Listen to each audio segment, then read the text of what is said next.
Hello guys! Hello Scorpio! Scorpio, welcome dito sa aking channel, Kapalaran 888 Scorpio. Alamin natin kung anong messages, vibration, gabay energy para sa lahat ng Scorpio. This is general reading. Timeless reading tayo, Scorpio. So tingnan natin kung anong pwedeng mangyari sa mga susunod na araw, buwan na taon. Wow! So yung Scorpio and Pisces parang pareho sila. Abundance yung message. So, this is words of abundance. Same din sa Pisces. Positive affirmation, positive manifestation. Scorpio, ang message ng baraha mo dito is, you have the ability to instantly manifest abundance by choosing powerfully positive words. Diba? So, may kakayahan ka daw, Scorpio, na ma-manifest or makuha kung ano yung gusto mong makuha sa buhay by choosing the words na kung ano yung lumalabas sa bibig mo. So, dapat be positive lang tayo.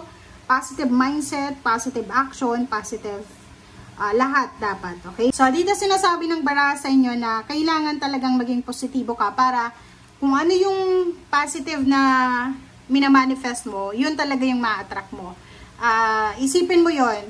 Just try lang. I-try mo lang. 3 days kang mag-isip ng negative. Talagang negative yung darating sa'yo. Okay? So, kailangan mong maging positibo.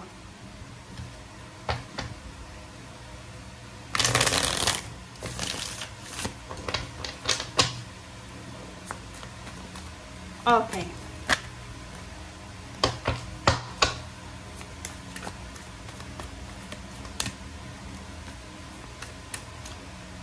Scorpio. 4 of Cups.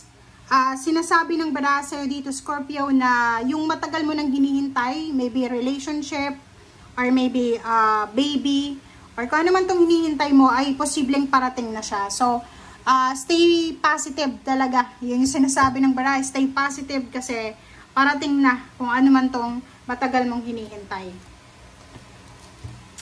10 of Swords, sinasabi ng baraha sa'yo dito na may mga Scorpio na posibleng makaka-move on na sila from negative situation, from negative emotion, or from any toxic drama na involved sila.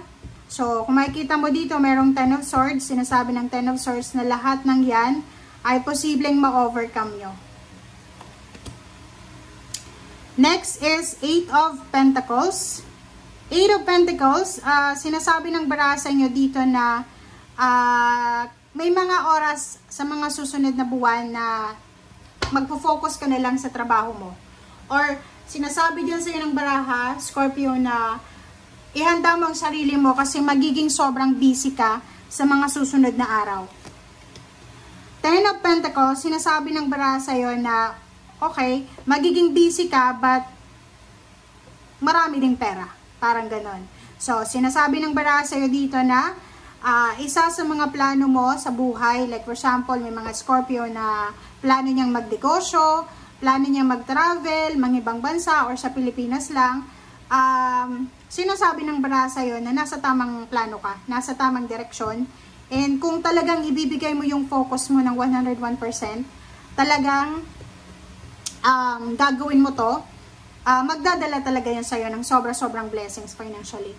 And sinasabi ng baraha sa'yo dito, merong relationship na posibleng ma-renew, yung iba pwedeng magpakasal, yung iba pwedeng magkabalikan, mga magkakamag-anak pwedeng magkaroon ng peace of mind sa kanilang family, ganon.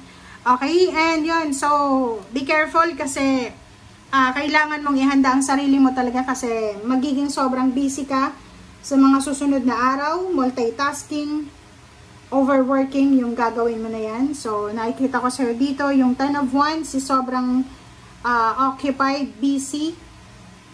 Iwasan mo lang, Scorpio, yung sobrang may stress kasi and alagaan mo yung sarili mo. Proper diet, proper health regimen. Kasi, pag hindi mo yan ginawa, ikaw yung mapapagod, ikaw yung magkakaroon ng problema. Okay? Okay, so, meron tayo itong 9 of Wands. 9 of Wands, sinasabi ng baraha, pagod ka. May mga pagkakataon sa buhay mo na makakaramdam ka ng pagod kasi pwedeng lilipat ka sa trabaho na mas mabigat, pwedeng lilipat, okay, yung pwedeng yung international job, pwedeng OFW ka, pwedeng lilipat ka sa trabaho na mataas yung sweldo, pero malaki yung responsibility na kailangan mong gawin dyan. Okay, isang decision making ang kailangan mong gawin, isang napaka-importante na desisyon. So, parang sinasabi ng barahan na isang desisyon ang gagawin mo na pwedeng magpabago ng takbo ng buhay mo. So, parang yung iba lalabas talaga ng bansa or lalabas sila sa kanilang comfort zone, hahanapin nila yung trabaho or yung relationship or pwedeng yung lugar or residence na talagang resonated sa energy nila. Okay, so meron kang Knight of Cups and then Knight of Swords. So, sinasabi ng baraha sa'yo dito na ihanda mo rin yung sarili mo, Scorpio, kung single ka, kasi posibleng maraming makakapansin sa itsura mo or sa ugali mo, and maraming magkakagusto sa'yo, lalo na sa trabaho, sa loob ng trabaho. Kung magtatrabaho ka sa loob ng company, sinasabi ng baraha sa'yo dito na maraming magkakagusto sa'yo, maraming makakapansin sa'yo. Okay? Okay, next natin dito is etong Four of Cups, tapos etong Knight of Swords. So, sinasabi ng baraha na pwedeng naghihintay ka sa ex mo, or pwedeng naghihintay ka sa pinangako sa yung love life. Maybe yun, yung ex mo, or someone na nakilala mo siya. Sinasabi ng baraha sa'yo dito na posibleng dumating na siya. So, unexpected or pwedeng expected. And dito naman, sinasabi ng baraha sa'yo na siguro sa ngayon, napakahirap talaga hanapin yung pera. Siguro sa ngayon, nakakapagod talaga hanapin yung financial success. But, sinasabi ng baraha sa inyo dito, di ba, na kung pagod ka sa ginagawa mo sa ngayon, and nakapag-desisyon ka na hanapin talaga kung saan ka swerte, pero, yung lugar na pupuntahan mo or yung trabahong gagawin mo ay mas mataas yung sweldo, pero nakakapagod, winner ka pa rin, 'di ba? Winner ka pa rin kasi 'di ba?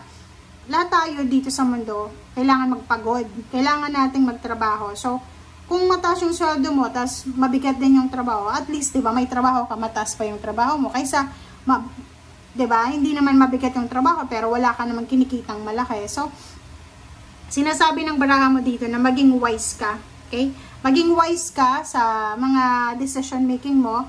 And nandito yung Ten of Wands. Ten of Wands, sinasabi ng baraha na maraming obligations, duties and responsibilities na pwedeng pasanin mo sa mga susunod na araw. And yung Ten of Wands na yan, pwedeng ano yun eh, kasi diba OFW, may mga OFW na ganun eh, na pag umalis sila ng bansa, inilagay na sa kanila ng kanilang pamilya yung obligation. So, mag-iingat ka.